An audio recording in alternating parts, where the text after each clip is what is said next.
Bismillahirrahmanirrahim. Assalamualaikum warahmatullahi wabarakatuh.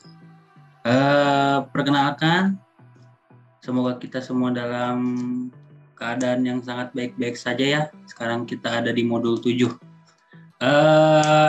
Perkenalkan, nama saya Bakti Uda Wiradika Utama dengan NIM saya 341 120 1052. Kemudian di sini saya akan memperkenalkan lagi teman-teman saya, ada Agung Prasetyo, ada dengan NIM 341 120 1034, ada Farhan Fadilah 341 120 1049, kemudian Rahmat Caturinto 341 120 1054, dan yang terakhir ada Ria Andriani 341 120 1133. Di sini kelompok kami akan menjelaskan tentang implementasi state diagram dan deployment diagram pada sistem manajemen perpustakaan yang ada di modul 3. Untuk pembaca yang pertama, dipersilahkan.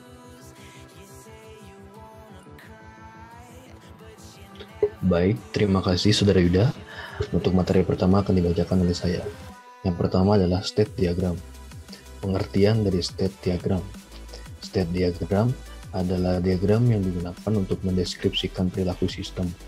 State diagram mendeskripsikan semua kondisi yang mungkin muncul sebagai sebuah objek, begitu pula dengan event. Elemen-elemen di dalam state diagram adalah kotak yang mempresentasikan state sebuah objek dan tanda panah untuk menunjukkan perpindahan ke state yang selanjutnya. Bagian aktivitas dari simbol state menggambarkan aktivitas objek yang akan dilakukan selama di dalam state. State diagram sendiri masuk ke dalam jenis interaction diagram. Sederhananya, state diagram adalah jenis interaction diagram yang menggambarkan bagaimana dan dalam urutan apa sekelompok objek bekerja bersamaan. State diagram merupakan diagram interaksi yang merinci bagaimana sebuah operasi teknis dilakukan. State diagram bekerja dengan menangkap interaksi antara objek dalam konteks kolaborasi. Penggunaan state diagram ini dipakai untuk kebutuhan bisnis atau software developer agar bisa mendokumentasikan proses yang ada atau memahami persyaratan sistem yang baru. State diagram juga dapat diartikan sebagai fokus waktu yang menunjukkan urutan interaksi secara visual dengan menggunakan sumbu diagram vertikal untuk mewakili apa dan kapan sebuah pesan terkirim. State diagram memiliki fungsi atau manfaat sebagai pendokumentasi proses dan memahami persyaratan suatu sistem perangkat lunak yang telah diperbaharui. State diagram dapat menjadi referensi yang berguna untuk bisnis karena dapat mewakili detail kasus penggunaan Unit Modeling Language atau UML, melakukan pemodelan dengan prosedur logika, fungsi atau operasi teknik komputasi yang canggih.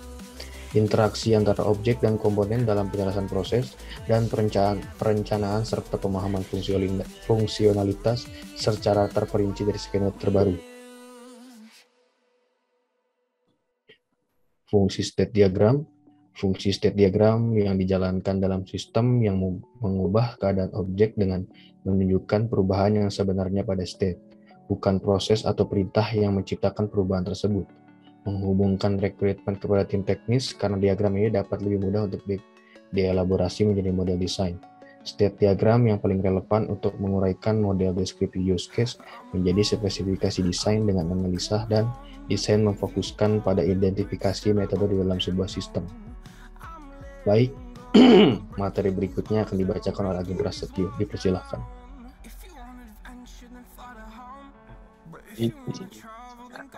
Jelaskan tentang simbol state diagram. Simbol yang pertama itu bernama state, yang dimana digambarkan berbentuk segi empat dengan sudut membulat dan memiliki nama sesuai kondisi saat. Lalu simbol yang kedua yaitu titik awal atau start, ini digunakan untuk menggambarkan awal kejadian dalam suatu diagram. Lalu yang ketiga ada titik akhir atau end, ini digunakan untuk menjelaskan atau menggambarkan akhir dari kejadian dalam suatu diagram state chart. Lalu yang keempat ada keyword, yang karena merupakan syarat transisi yang bersangkutan. Kemudian yang kelima adalah void.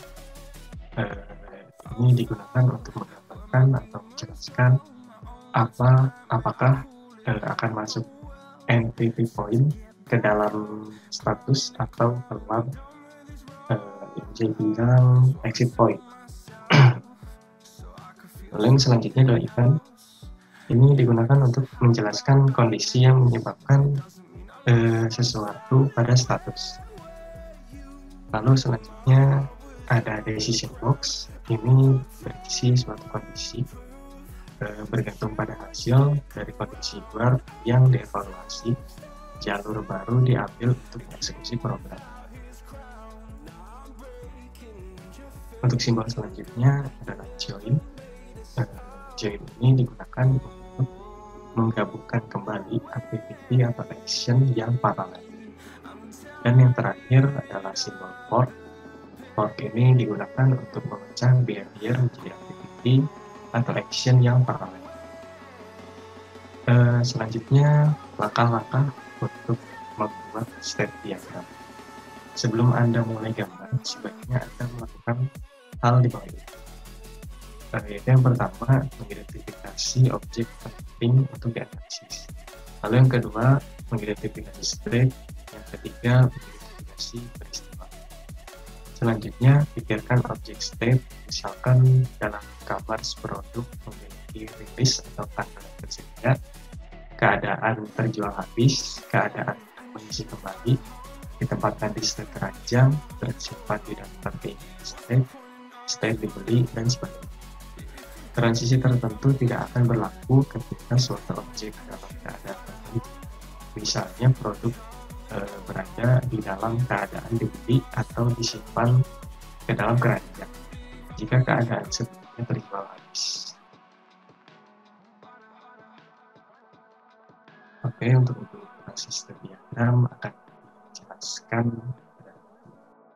Ya, persilakan. Ya, selanjutnya adalah implementasi state diagram dari sistem manajemen perpustakaan. Di sini diagram pertama itu adalah diagram peminjaman dengan alur peminjaman buku. Pertama, melakukan pengajuan peminjaman. Lalu pengajuan peminjaman itu akan dicek dengan metode pengecekan atau kelas pengecekan. Dalam kelas tersebut kita akan mengecek peminjaman. Lalu ada decision ini. Kalau sedang meminjam buku berarti akan mengecek ke pengecekan selanjutnya. Dan kalau tidak sedang meminjam buku akan langsung ke fork dari peminjaman diterima. Untuk orang yang sedang meminjam akan dicek lagi dengan decision apakah akan meminjam di tempat atau tidak pinjam di tempat. Kalau tidak pinjam di tempat, maka akan keluar dari kelas atau metode dan menghasilkan peminjamannya ditolak dan mengakhiri aktivitas. Jika yang orang tersebut sedang meminjam dan ingin meminjam di tempat, maka peminjaman akan diterima dan mengakhiri pengecekan pada kelas atau metodenya. Lalu hasil dari pengecekan yang berhasil akan diteruskan ke pembayaran peminjaman buku. Lalu setelah membayar, peminjaman tersebut akan disimpan datanya ke database dan akan mengakhiri aktivitas. Ya, selanjutnya ada state diagram pengembalian. Pengembalian buku ini diawali dengan pengajuan pengembalian buku. Lalu di sini juga akan dicek dengan kelas atau metode pengecekan. Pertama akan mengecek buku. Pengecekan tersebut adalah pengecekan apakah buku lengkap atau tidak. Kalau tidak lengkap akan keluar dari kelas dan menolak pengembaliannya. Lalu diikuti dengan akhir aktivitas. Jika lengkap bukunya, maka akan dicek kembali. Pengecekan selanjutnya adalah pengecekan keterlambatan. Jika tepat waktu, maka akan diteruskan ke join-nya untuk langsung diakhiri. Lalu kalau tidak tepat waktu, akan diberi tagihan denda dan akan diteruskan ke join untuk diakhiri. Ya, hasil dari pengecekan tersebut adalah hasil dari pengecekan akan dicek kembali menggunakan decision. Jika hasil dari pengecekan mendapat denda, maka akan melakukan pembayaran denda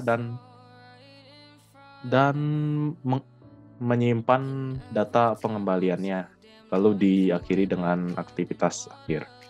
Kalau tidak ada denda, maka akan langsung ke penyimpanan pengembalian data dan diakhiri aktivitas. Ya, selanjutnya ada state diagram perpanjangan buku. Pertama, mengirimkan request perpanjangan buku. Lalu setelah request kita akan mencari data peminjaman, lalu membayar perpanjangan dari buku yang dipinjam, dan terakhir akan mengupdate data peminjaman tersebut. Ya, selanjutnya diteruskan.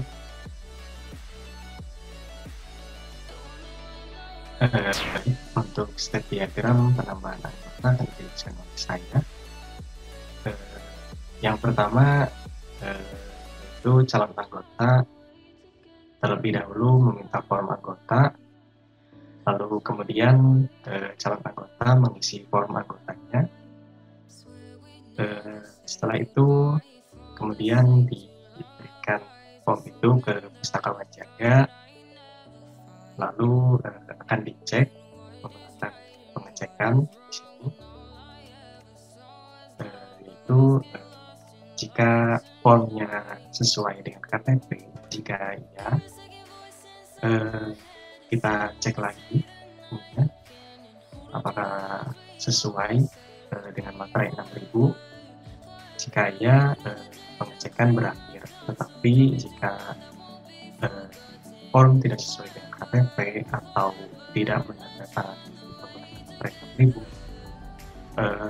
maka pengecekan ini akan keluar dan form tidak sesuai.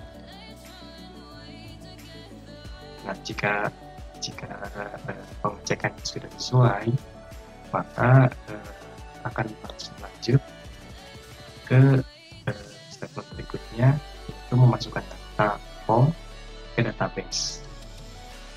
Dan kemudian calon anggota akan mendapatkan kartu anggota dan aktivitas berakhir. Selanjutnya untuk state diagram pemilikan anggota, yaitu untuk statement pertamanya yaitu pustakawan jaga mencari data anggota yang terlebih dahulu, kemudian pustakawan jaga mengubah data anggotanya. Jika datanya sudah diubah, maka akan disimpan si data anggota tersebut yang sudah diubah ke database dan aktivitas berakhir. Untuk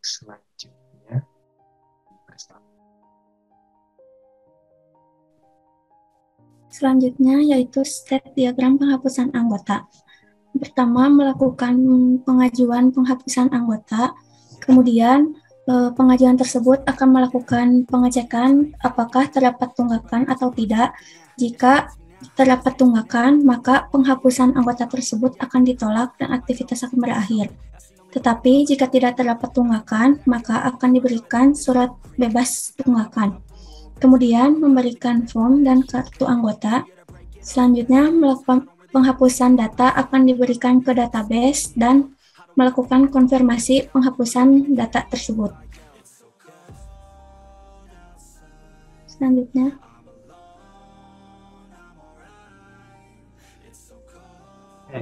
sekarang penambahan state diagram, penambahan buku. Pertama, ini akan menambahkan buku, kemudian akan dicek. Nah, di sini akan melakukan pengecekan apakah buku tersebut sudah ada atau belum.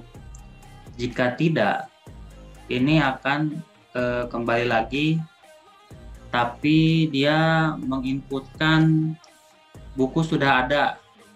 Nah, jika misalnya yang buku ini dicek dan ternyata jawabannya adalah iya, itu akan menambahkan buku ke database.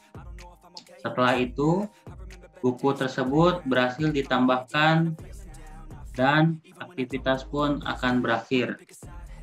Dan selanjutnya adalah state diagram pengeditan buku. Di sini pertama adalah memilih data buku tersebut. Kemudian akan step selanjutnya itu mengedit data buku tersebut. Selanjutnya mengubah data buku ke dalam database. Habis itu aktivitas pun akan berakhir.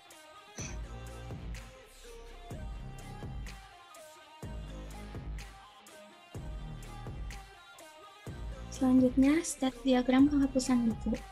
Yang pertama itu memberikan data buku yang akan dihapus ke database, kemudian akan mencarikan data buku tersebut yang akan dihapus, kemudian setelah dicari dan sudah didapat data buku tersebut, maka akan melakukan penghapusan data buku. Setelah itu, data buku akan dihapus dan mengakhiri aktivitas. Selanjutnya akan dijelaskan oleh Farhan Fadilah. Baik, terima kasih.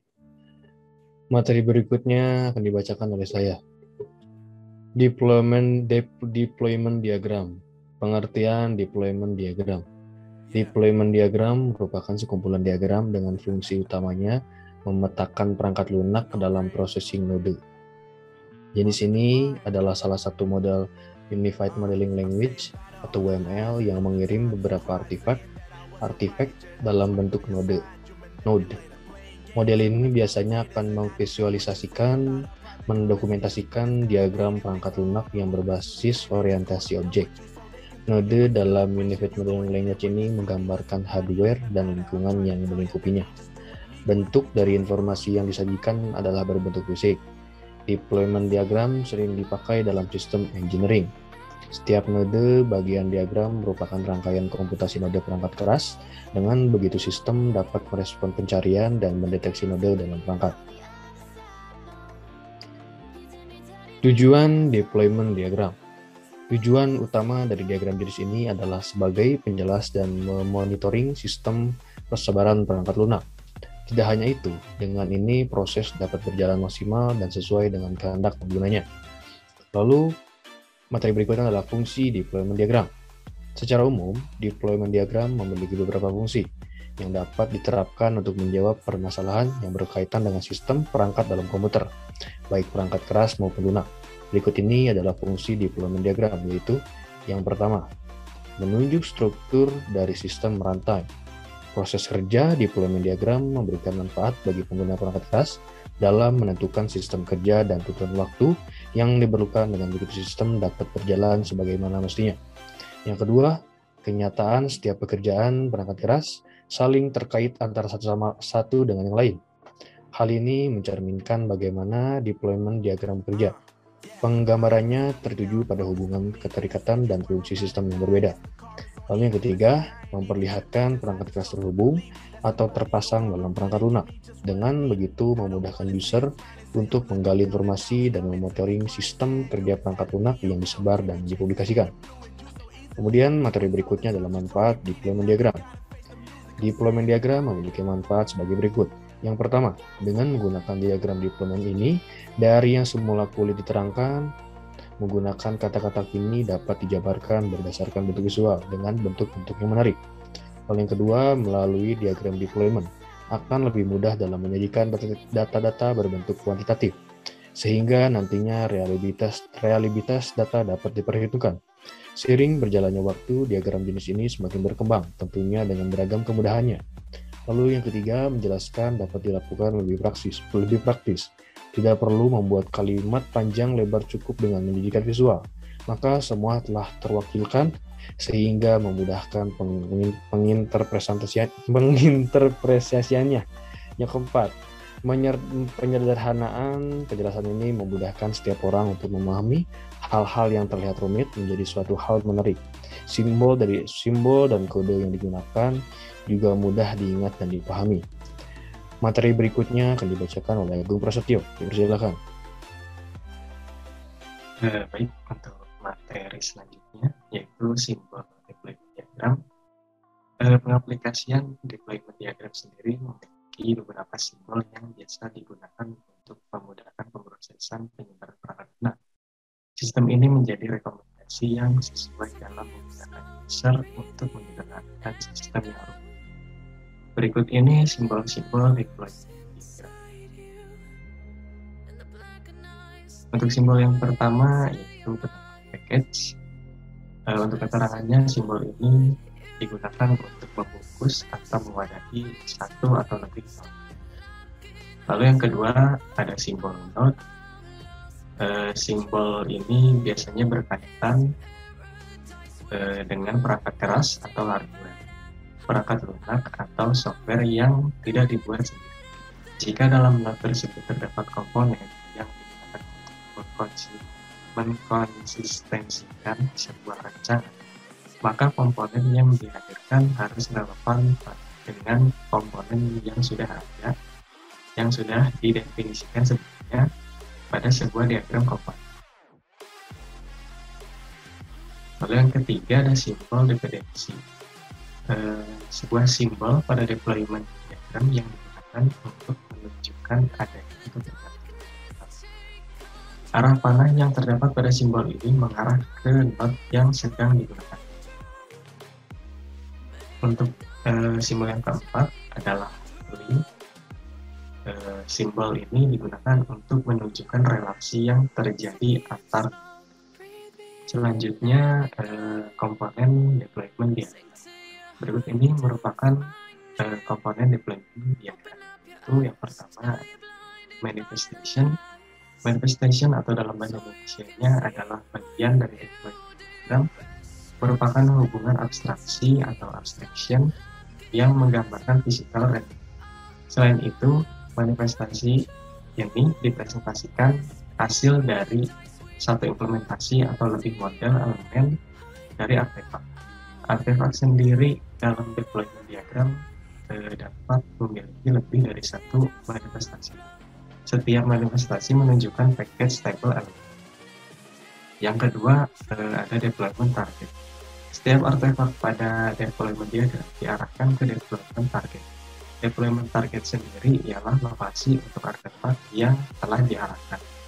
Jangan pikir deployment target memiliki lokasi sendiri, sebab deployment diagram ini menggunakan lokasi dari subclass. Lalu yang ketiga ada node. Biasanya node ini digambarkan dalam bentuk kubus 3 dimensi. Namun dalam beberapa kesempatan kita akan melihat digambarkan dengan bentuk visual atau bahkan gabungan antara visual dan node.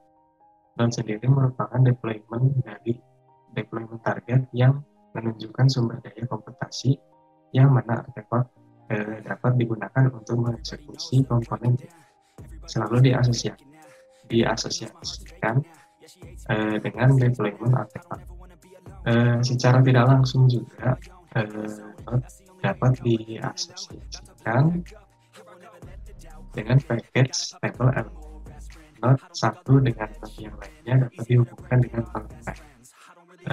Node terbagi dalam dua bagian, yaitu yang pertama device merepresentasikan hardware seperti PC, laptop, printer, handphone, dan lainnya. Lalu yang kedua, execution environment merepresentasikan software container seperti software, aplikasi server, JVM, dan sebagainya. Lalu yang keempat ada communication path. Ini adalah sebuah koleksi atau asosiasi yang menghubungkan antara dua deployment.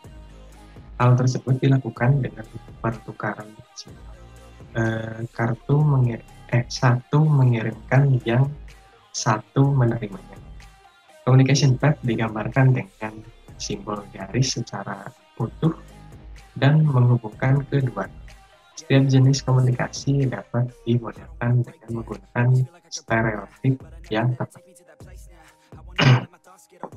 Lalu yang kelima ada deployment. Deployment merupakan suatu hubungan dependensi yang menjelaskan alokasi dari artefak ke deployment target. Deployment sering diartikan juga sebagai instansi level yang dialokasikan spesifik instansi artefak menuju instansiasi deployment target. Kita dapat memperlihatkan deployment target melalui 3 cara berikut. Yang pertama, digambarkan dengan bentuk persegi panjang, yang kemudian di bagian pojok atas diberi nama.